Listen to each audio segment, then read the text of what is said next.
Good evening, everyone, and welcome to the Awaken series, part 20. Today's subject is life paths and soul realignment. But before I go into the subject, JadeFire has changed the Awaken series a little bit. I think it started with Awaken series part 19. We didn't quite realize it.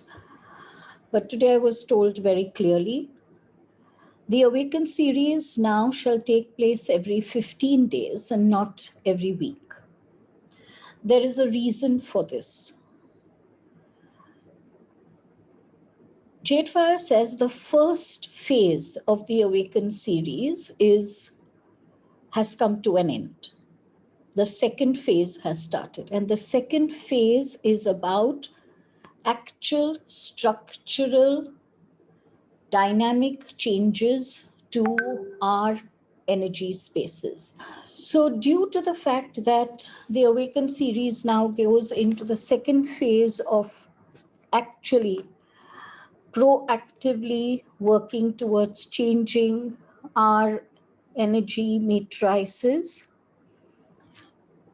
JadeFire believes it is essential to have 15 days in between each of the parts so that you get enough time to work with the exercise that we shall be given. The Awaken series shall be divided into two parts. The first part of each series, of each part of the series, will be a learning, and then will be an energy exercise based upon that learning. And we have been asked to focus upon that energy exercise in the 15 days so that when we come back the next time, we are ready to receive the next input of energy. So just keep in mind now that the Awaken series shall take place after every fortnight and not every week. So we shall meet every other Thursday. So JadeFire started today's sharing by asking me a question. And I ask that same question to you. He asked,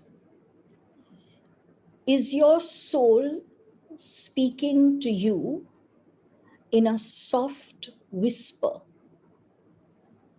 Or does your soul have a loud voice? And he says the volume at which your soul speaks to you determines the life path that you are on at every moment. And I found that quite intriguing. He gave me an image, and I'm going to share that image with you, and I'd like you to throughout the session today, I'd like you to keep that image in your mind because I'm going to use that image quite a bit. So he gave me the image of something that resembles a bicycle wheel. At the center is the hub. From the hub, there are many spokes that go outwards. And all these spokes are attached to the outer rim, right, which we could call the diameter. This very simple diagram is what JadeFire has used today to teach us about life paths and then take us into a soul realignment exercise. At the very hub, what lies here is your soul. The outer rim of that wheel, the diameter, is the ego. And the spokes that join the soul and the ego are the life paths.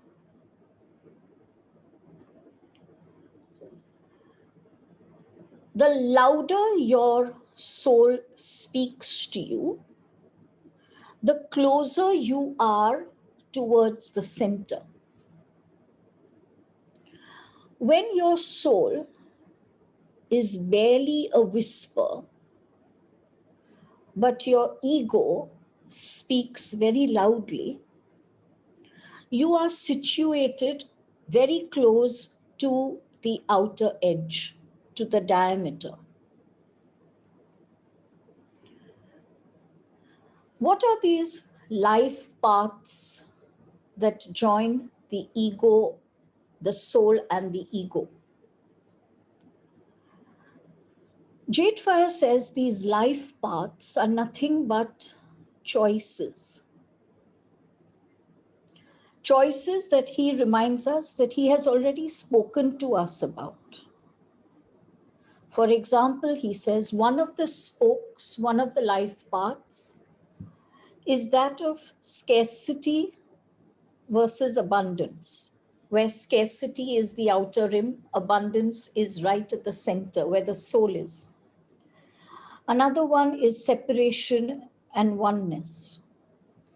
Another one is judgment and acceptance.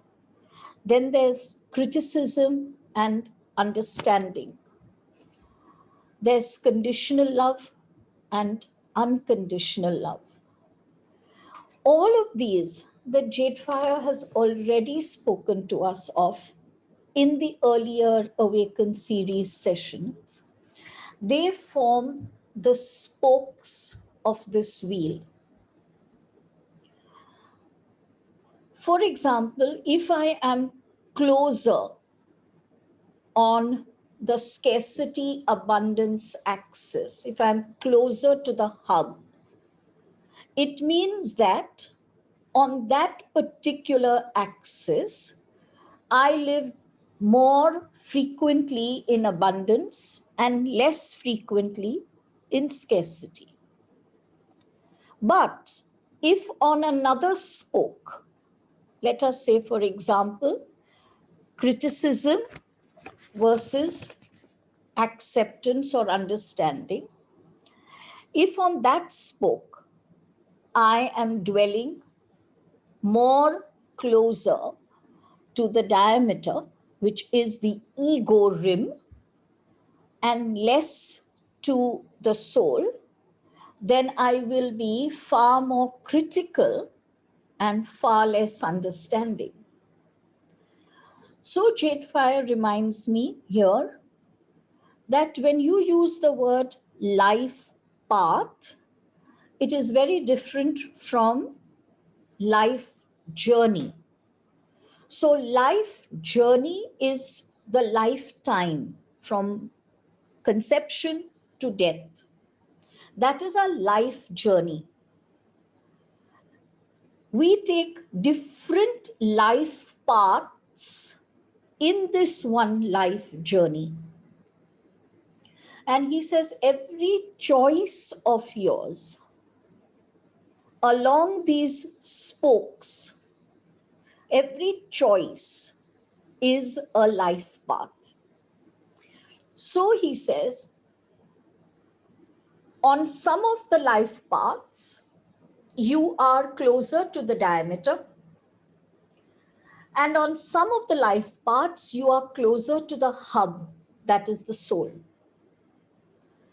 The important thing is, through this life journey, we must endeavor that on all the life paths, we come close to the soul, as close as we possibly can.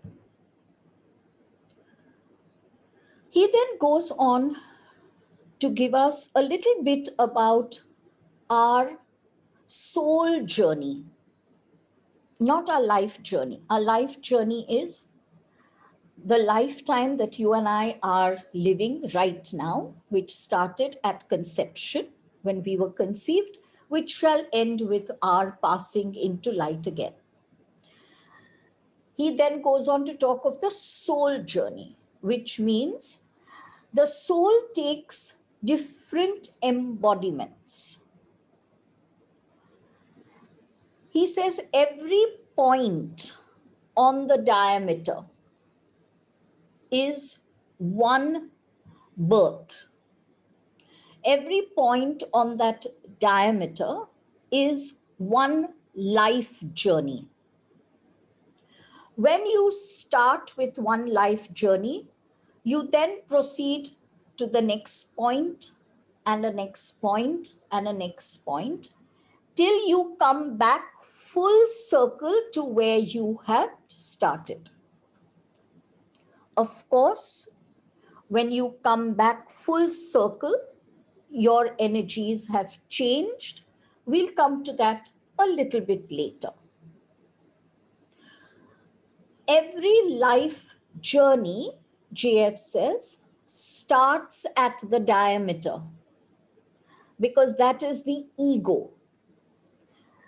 When inception takes place, ego has to play an extremely important part.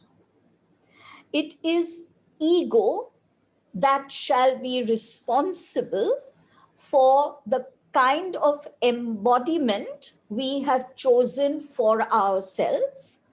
It is ego that is responsible for the kind of personality and characteristics that we have chosen for ourselves. Without ego, the soul would not be able to enjoy this embodiment. So each one of us, in every life journey, we start at the diameter. We don't start at the soul. The soul at the hub is a constant. Remember that the soul at the hub is a constant. Our movement through life journeys is around the diameter. The soul remains constant. And JadeFire tells us, because it is a circle, there is no up and down. It's a circle of life, the life of the soul. Now, though we start at the diameter, every life journey starts at the diameter. Each life journey has the same mission. And that one generic mission, which is common for us in every life journey, and which is common for all of us in every life journey, that one mission is to come as close as possible to the hub. So as we start living, we don't go around that diameter. Please understand this. JF says that is very important to understand.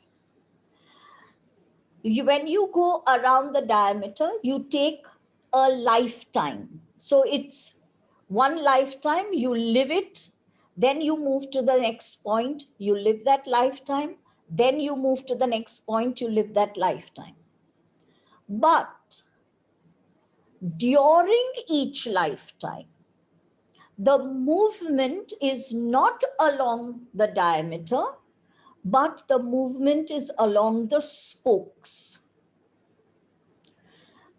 JadeFire has named a few of these spokes for us, like acceptance and tolerance, scarcity and abundance, separation and oneness, ignorance and wisdom. But JadeFire says there are innumerable number of spokes. And every single person who is born walks along each of these spokes in every lifetime. So it's not that I may skip a couple of spokes in this lifetime. JadeFire says no one can skip any spoke. In every lifetime, you walk along every spoke. And he says there is a reason. Every lifetime brings up its own challenges that are soul directed, the soul that is at the hub. Every lifetime has its challenges that are soul directed.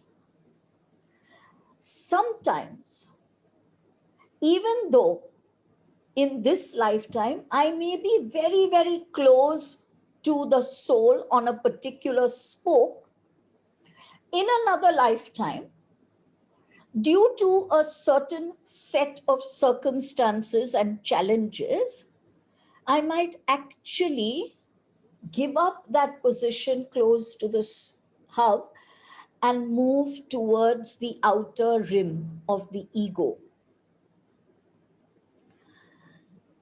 By the time we have taken the journey from point to point to point to point to point and completed the entire outer rim, JadeFire says, you will stop the yo-yo of back and forth, back and forth. You will stay around the soul, coming ever closer and closer and closer to the soul.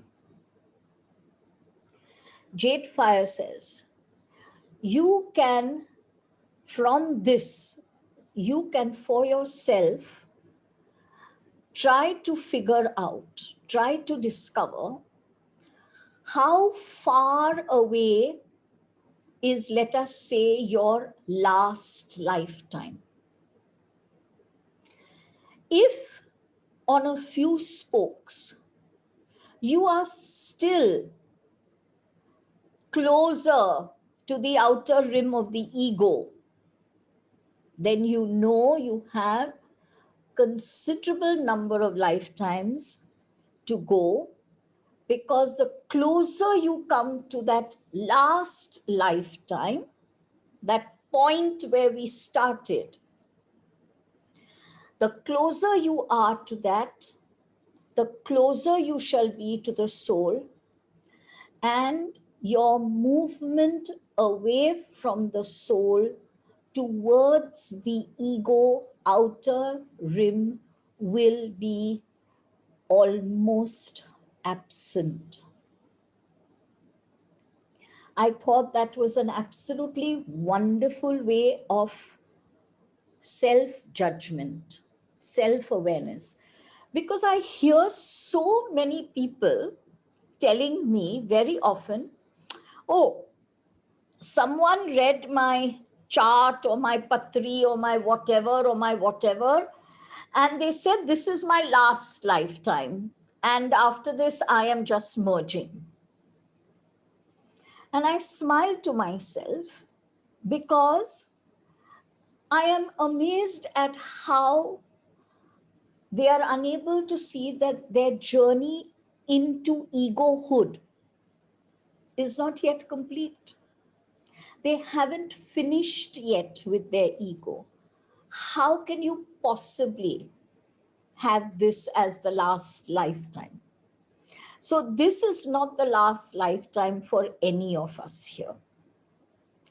And instead of being upset about this, I am thrilled, because it means I have many lifetimes of fun and delight and growth still awaiting me. And I find that joyous. When you take that birth on that point on the outer rim, on the ego rim, throughout your life journey, as per the challenges, as per your relationships, as per your social conditioning, as per your cultural surroundings, we continue to move along every single spoke. What we bring with us from point to point are all the life skills, all the learning that we have accumulated on all the previous life journeys.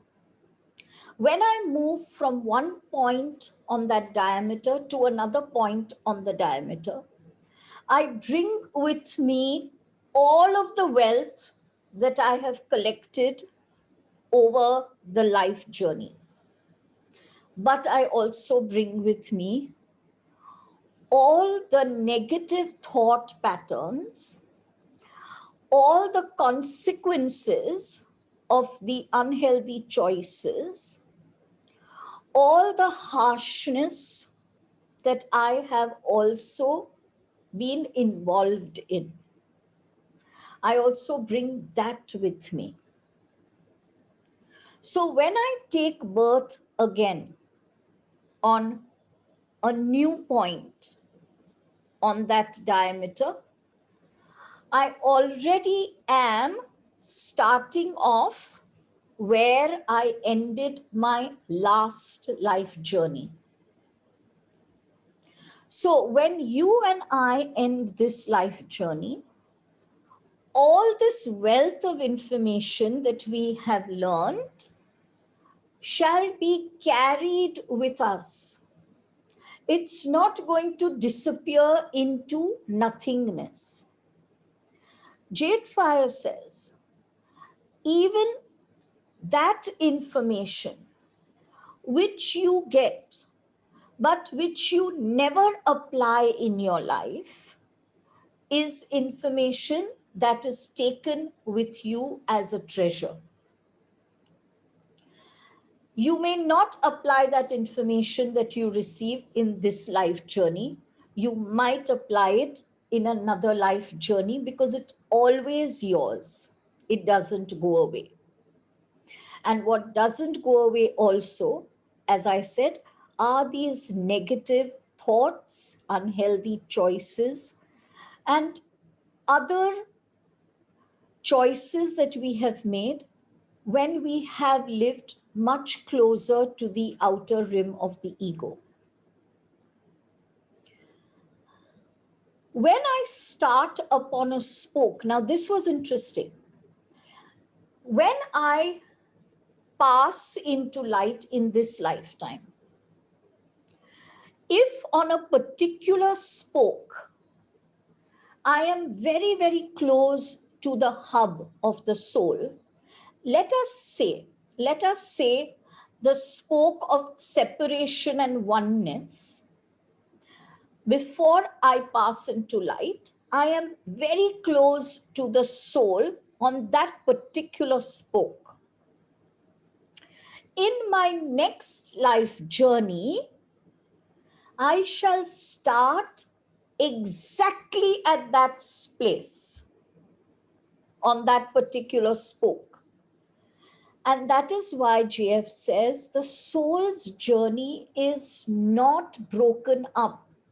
It is continuous. So my next life journey on that spoke, I will start at exactly that point close to the soul. But that life journey has its own unique set of circumstances and challenges. And that's the problem. Even though I start right close to the soul on that spoke, due to the challenges, I might actually start moving away from the soul and go closer to the ego. which means that in the life journey after that, on that particular spoke, I start at that point rather than close to the hub. So I asked JF, this seems like there will be a constant yo-yo movement lifetime after lifetime. What I have attained in one lifetime, I might completely forget, let us say, and move away towards the ego. How will I ever maintain my position? How will I ever maintain my position on all the spokes? I have spoken to you only of one spoke. Remember, JF has said that there are innumerable number of spokes. All of us journey on all these spokes. These spokes are our life paths. So I asked JF, how is it possible then for us? We are embodied beings. You have said we start on the outer rim of the ego, which means every single lifetime, our journey starts from the ego. How then is it possible not to be ego directed? It doesn't seem possible for me, I said. I am embodied. I have these different life paths. I start at the ego. Every life journey has its challenges. How am I expected as an embodied spirit? How am I expected not to be ego directed? And JF's answer was a chuckle. And he says, the only way you can remain close to the soul is when your soul's voice is very, very loud. And he says, the soul is speaking loudly for everyone. But each person either gives the soul the permission to be heard or suppresses the voice of the soul. The closer we are to the outer rim of the ego, the louder is the voice of the ego. The closer we are to the hub of the soul, the louder is the voice of the soul. Now, when the soul speaks to us, the soul is aware of all the life journeys that we have made along that outer rim. The soul is aware of all the life journeys that we have made along the outer rim. The soul is aware of all the wisdom and all the life skills that we have gathered along the way. The soul is aware of all the choices that we have made along the way. The soul is aware of the consequences of all our choices along the way. And the soul is aware that the one common mission of every single human being on earth, in every single life journey, is one: to come ever closer to the soul on every single life path. So JF says, when you focus your attention on only one thing, you forget that there are many life paths that you are walking along. You're not walking along one life path. So when you only focus, let us say, on oneness, and then forget that there is acceptance and tolerance, that there is scarcity and abundance, that there is wisdom and ignorance, then your growth is lopsided, because on a few spokes you are closer to the hub, on the remaining spokes you are further out and you're close to the ego. Now the soul is aware of all of this. And when the soul is talking to us, and that is why JF started this meeting with that question, does your soul speak to you in a whisper, or does your soul have a loud voice? Every time your soul speaks to you, your soul is drawing your attention to your skills, to the wisdom, to the choices, to the consequences, and to your soul chosen goals and desires. So the soul is aware of the Akashic records, and the soul is constantly reminding you of these Akashic records. JF says all the people who come into your life, it is your soul reminding you of some part of your Akashic record. Your soul is reminding you of your soul contracts, whether these contracts are healthy or unhealthy. Your soul is reminding you that you need to move closer to the hub. Your soul is trying to draw you closer into the center, to go deeper inwards, instead of remaining on the outer periphery. So at every point, your soul is talking to you, reminding you of your Akashic records, reminding you that these life paths that you are on are creating Akashic records every moment. Please remember, our Akashic records are very dynamic, they're not static.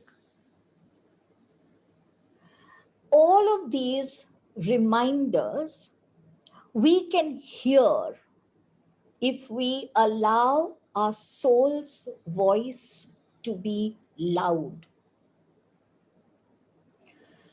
So I asked JF, I understand this, that our soul needs to be loud.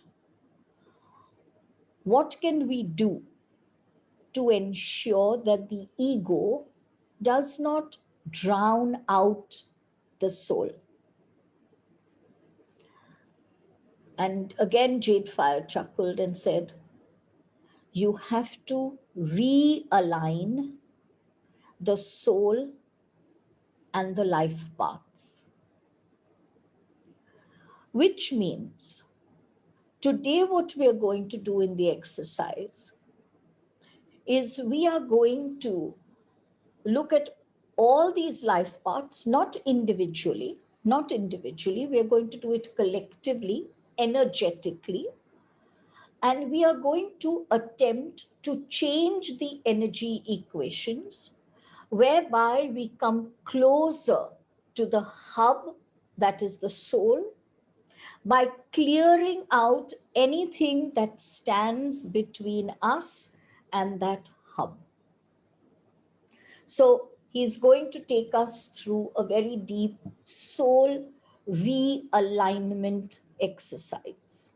But before that, I want to go through all of this to see that I have covered everything.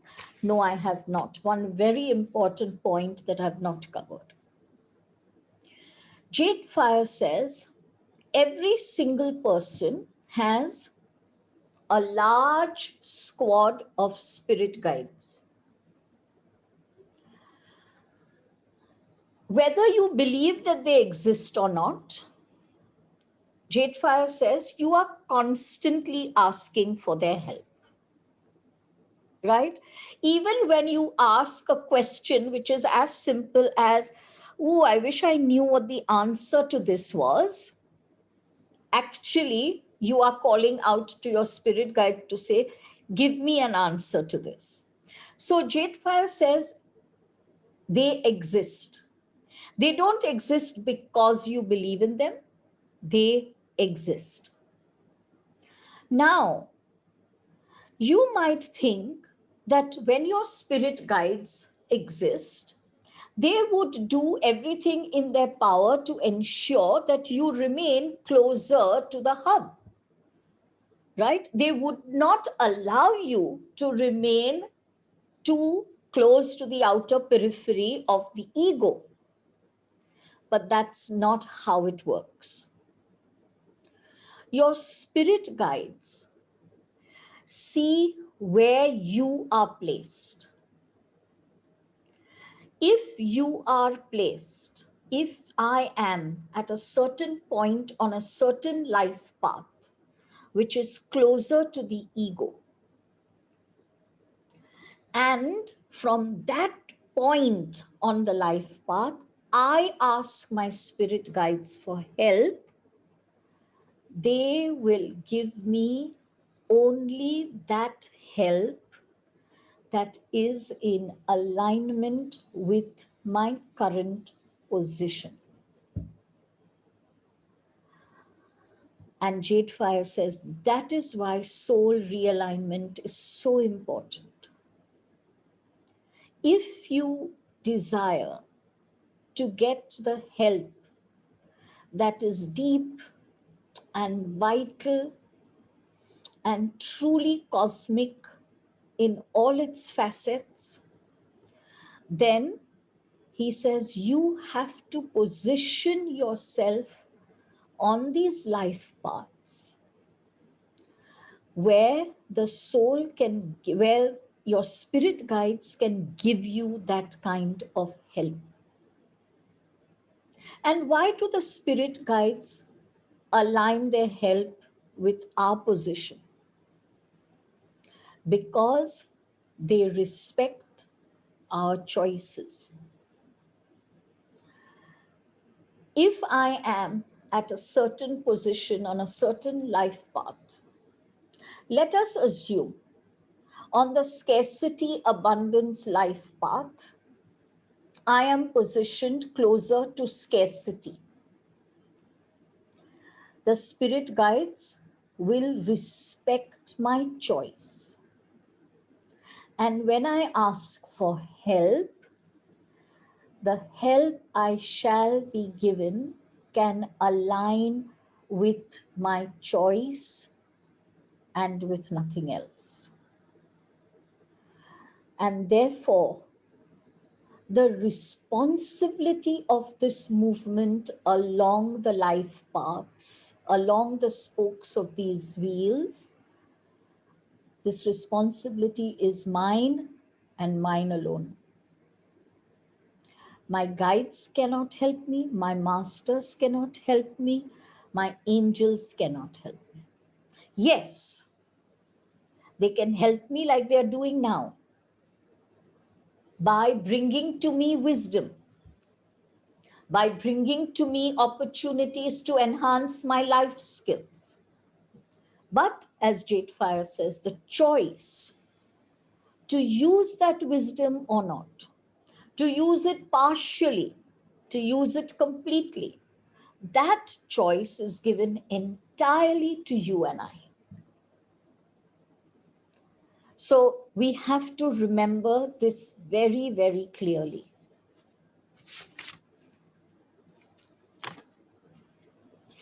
Then JadeFire says, we must understand this often asked question. Why do good things happen to bad people? And he says, I have answered this many times over, but I'm going to answer it again in context of the life path. He says, this so-called bad person might be living very, very close to the diameter, right? Which means living in the ego space, very far from the hub of the soul. But at that point on that life path, in that person's thoughts, feelings, mindset, attitude, behavior, and choices, that person is a winner. That person is not a victim. Good things happen to that bad person. And conversely, there might be a person who, on all the life paths spokes, lives close to the hub of the soul. But some of the thoughts and attitudes and some deep inner work makes that person have a victim mode. Bad things will happen to that good person. This is something you and I have to remember. JF has answered this question many times over. And we have to remember this the next time we ask, why is this person so rich when he is this bad? Or why is this person so successful when she is so bad? So please keep these answers in your mind, not from the point of anything else, but from the point of understanding of why they get what they get in their lives, and therefore not judging. So I'm going to ask you to take a 2-minute break. If you need to use the washroom, please bring a glass of water with you, or maybe 2 glasses of water. 1 glass of water that you will drink before the exercise starts, and 1 glass at the end when the exercise ends. So just a 2-minute quick break, everyone.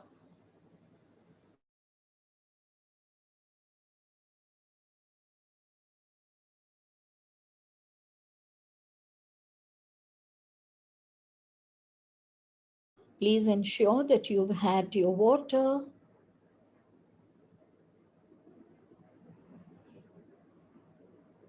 Loosen your clothing.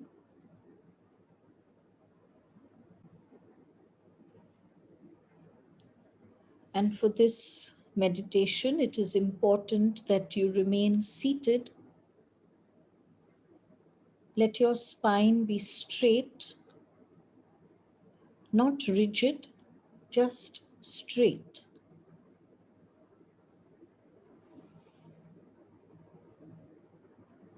You can sit with your feet crossed under you, lotus position, or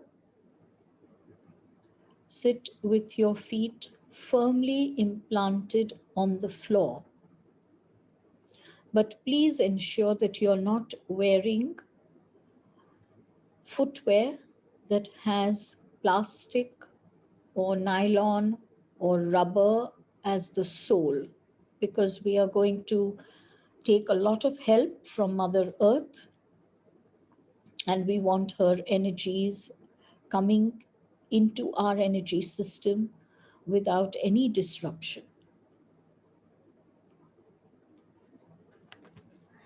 Let us start by breathing deeply into our chakric system.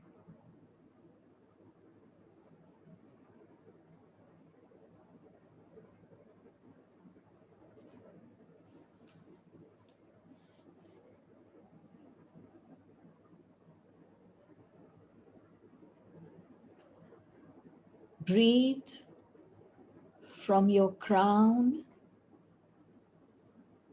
into your third eye, into your throat, your heart, your solar plexus, sacral, root, the chakras below the root chakra,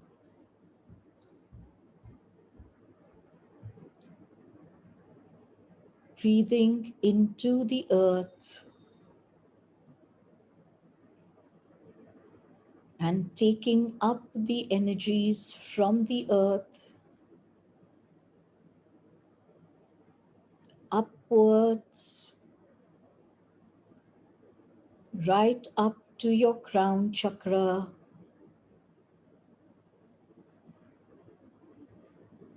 to the energy centers beyond and above your crown chakra.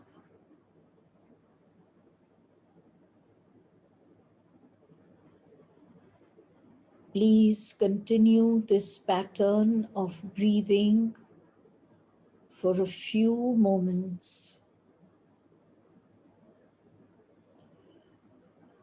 And while you breathe,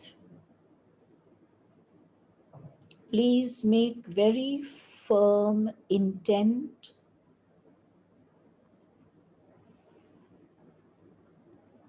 I hereby choose to undertake this procedure of soul realignment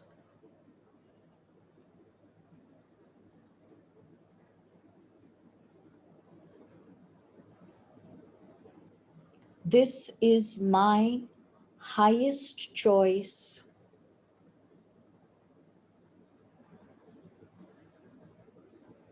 This is my highest desire.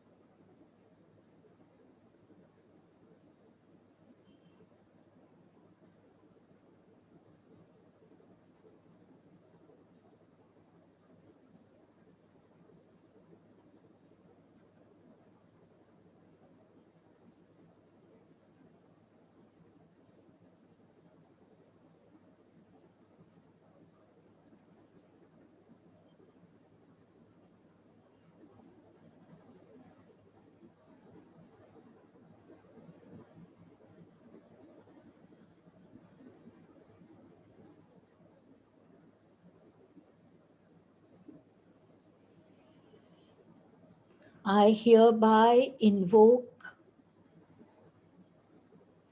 the presence of Blessed Mother Kali.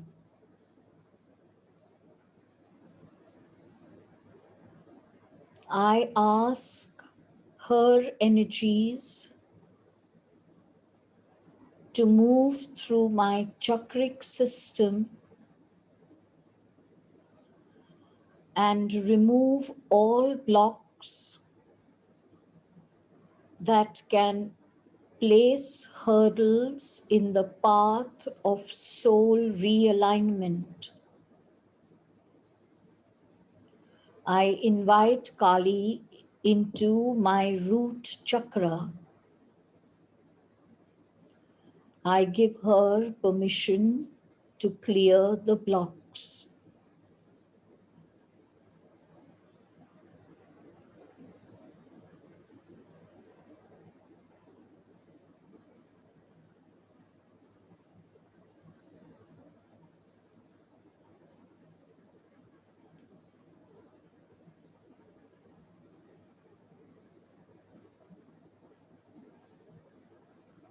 I invite Kali into my sacral chakra. I give her permission to clear the blocks.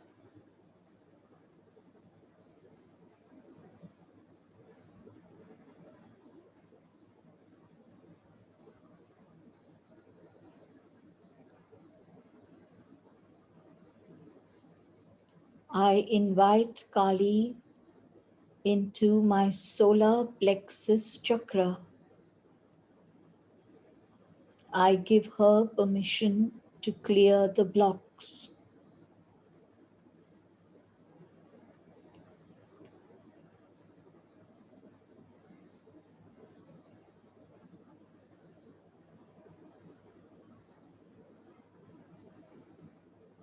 I invite Kali into the heart chakra. I give her permission to clear the blocks.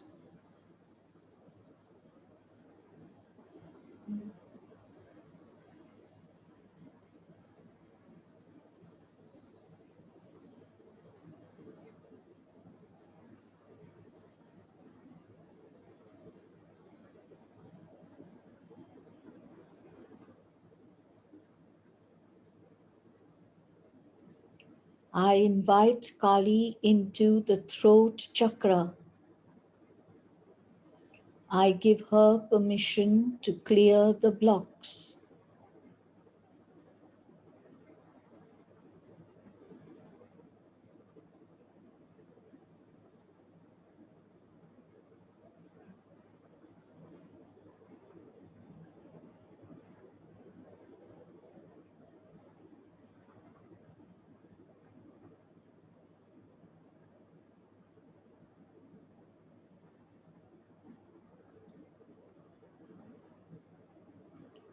I invite Kali to clear the third eye chakra.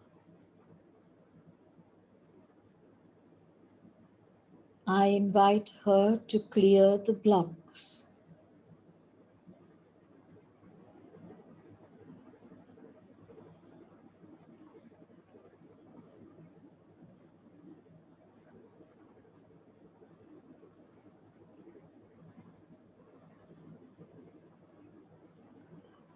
I invite Kali into the crown chakra.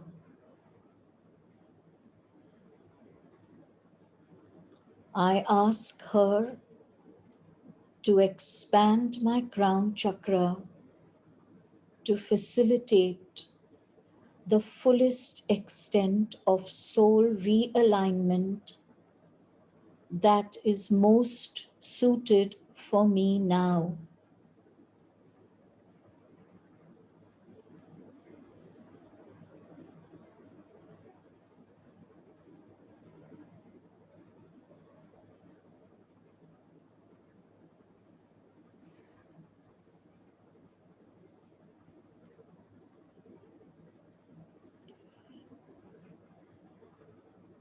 I invite Kali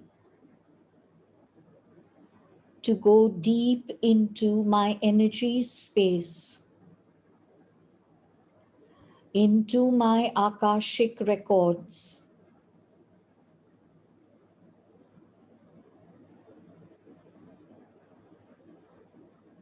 I invite her to heal the wounds of my soul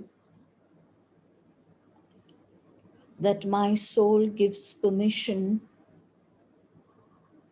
for.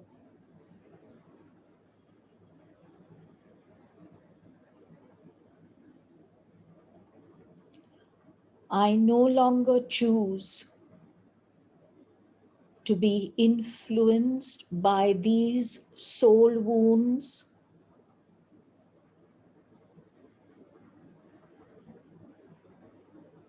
I see them as sacred contracts.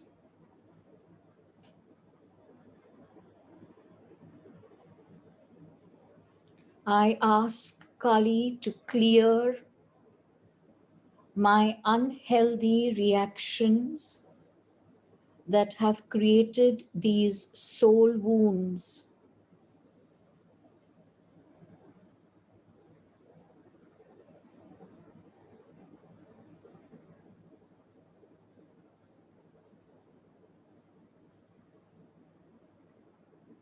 Please breathe very deeply and rhythmically at this point, as very deep level work will now be undertaken by the Kali energy upon your energy matrix. If at any moment you feel dizzy, open your eyes and take a sip of water before re-entering your energy space.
Thank you, beloved Kali,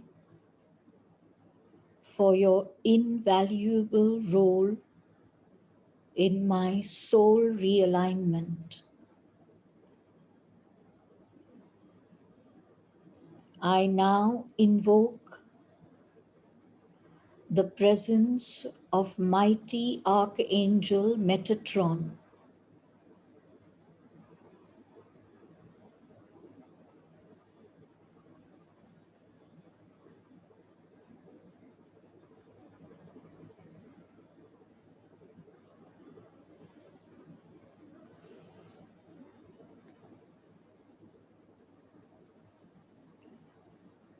unknown to you. The very centers of your chakras have been damaged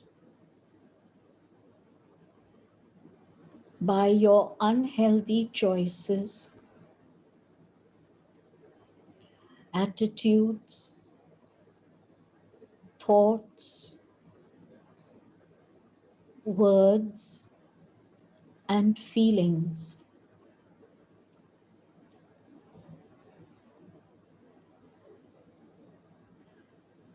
The mighty Archangel shall now proceed to place his sacred geometry energies into each chakra.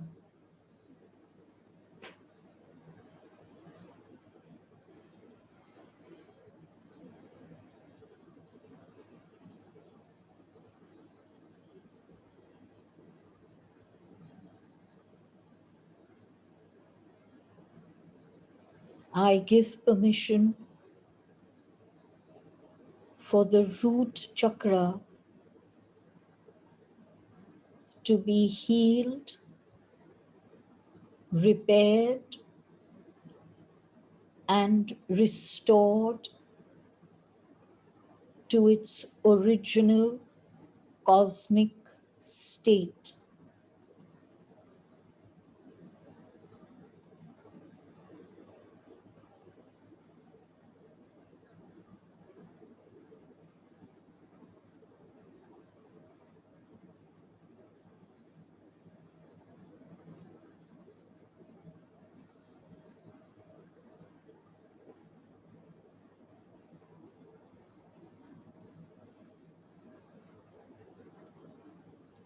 I give permission for the sacral chakra to be healed, repaired, and restored to its original cosmic state.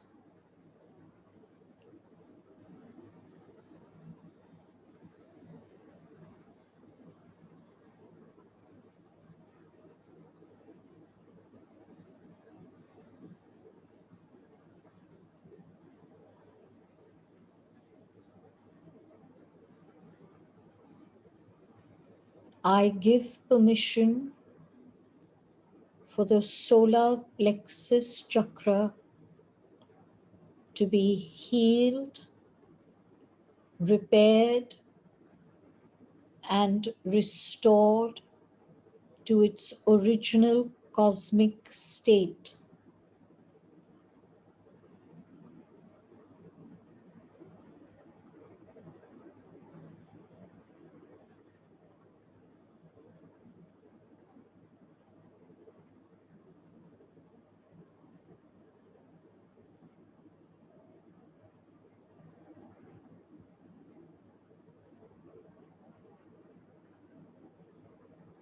I give permission for the heart chakra to be healed, repaired, and restored to its original cosmic state.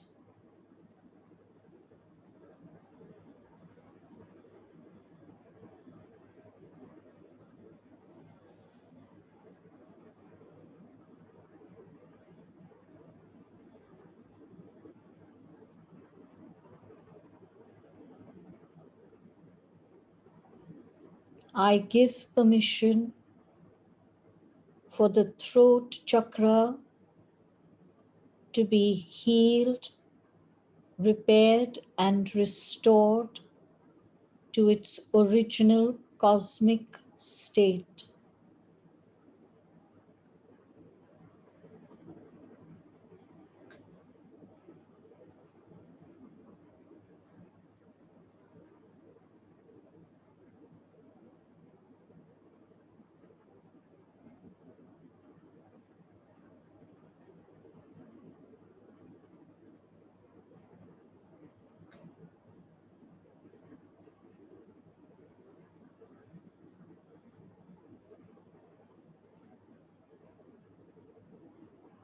I give permission to the third eye chakra to be healed, repaired, and restored to its original cosmic state.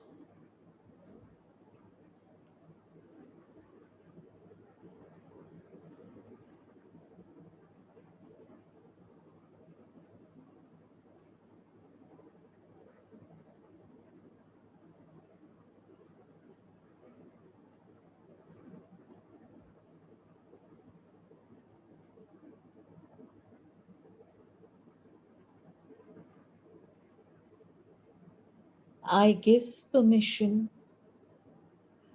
to the mighty Metatron to align my crown chakra energies to the highest point of my higher soul energies that can most appropriately be done now. I give permission. I am open and receptive to this realignment.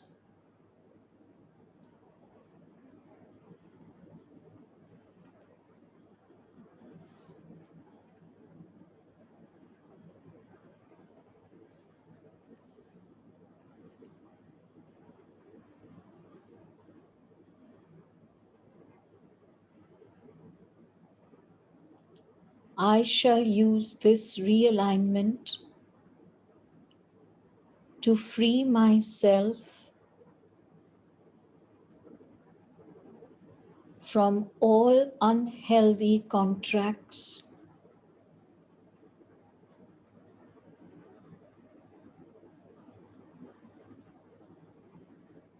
to hasten the speed of clearance of karmic debts,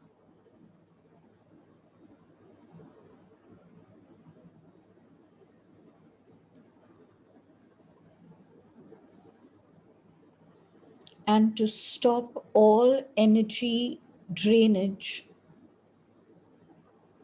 that leaves me feeling exhausted and fatigued.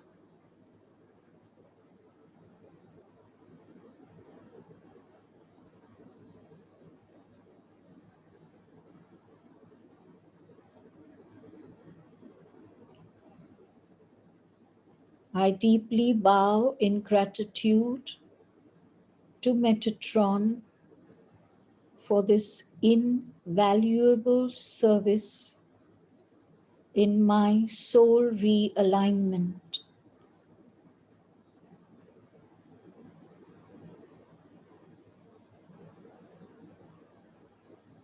I now invoke the presence of Melchizedek.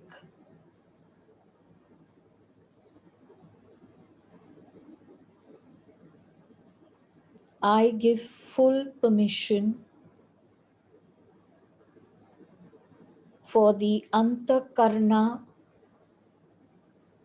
my spirit vehicle, to be adapted and changed so that it is realigned with my soul as it proceeds with its realignment.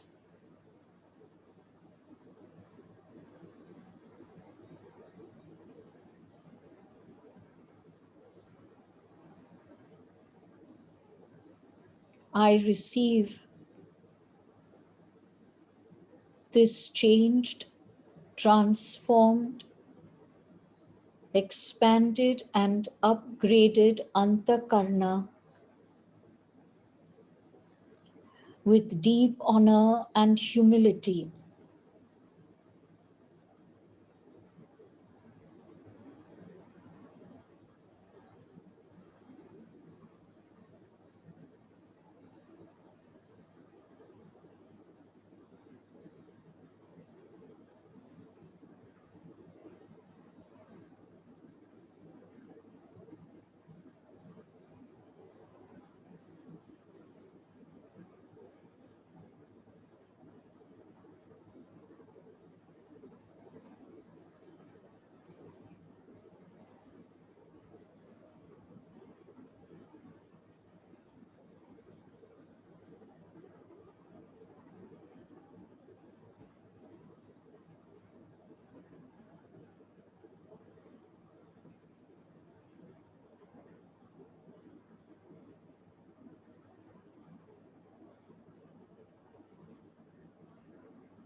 I receive within my Antakarna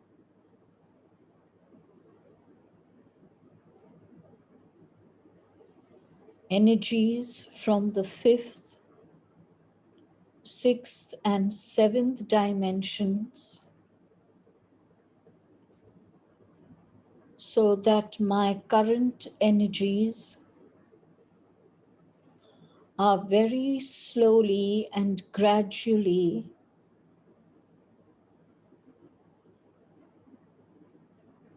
transformed and made ready for further ascension.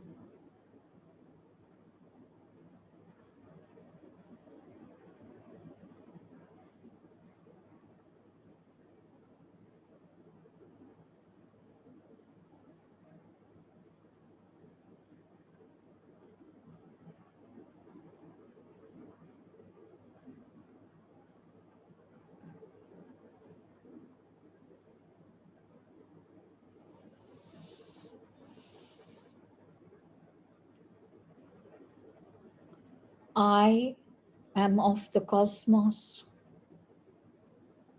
I am of the earth. I accept the soul realignment between my cosmic self and my earth self.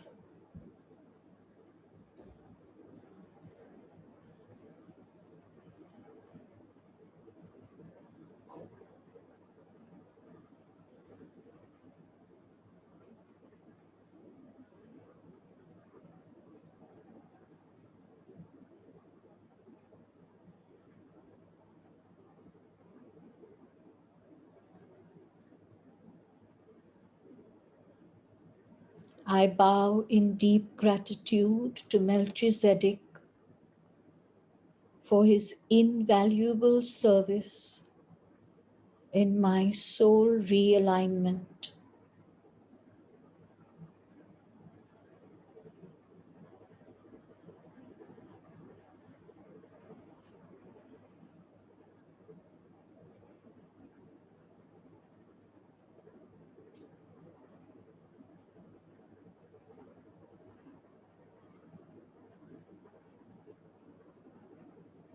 Very, very gently open your eyes. Place your feet very firmly upon the floor.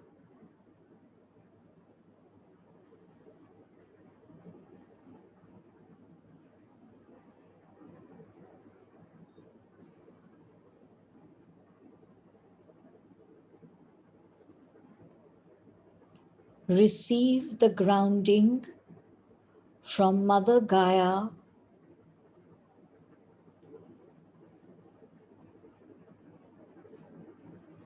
Express your gratitude to her for holding you strongly to her breast while your soul realignment was being undertaken.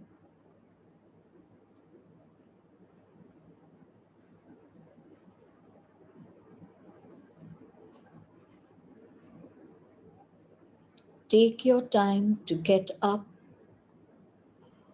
Do not be in a hurry to move, and slowly sip upon a glass of water.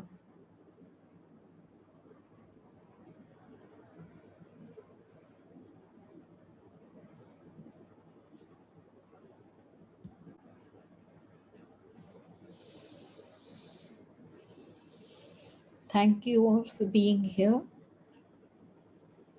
Thank you very much.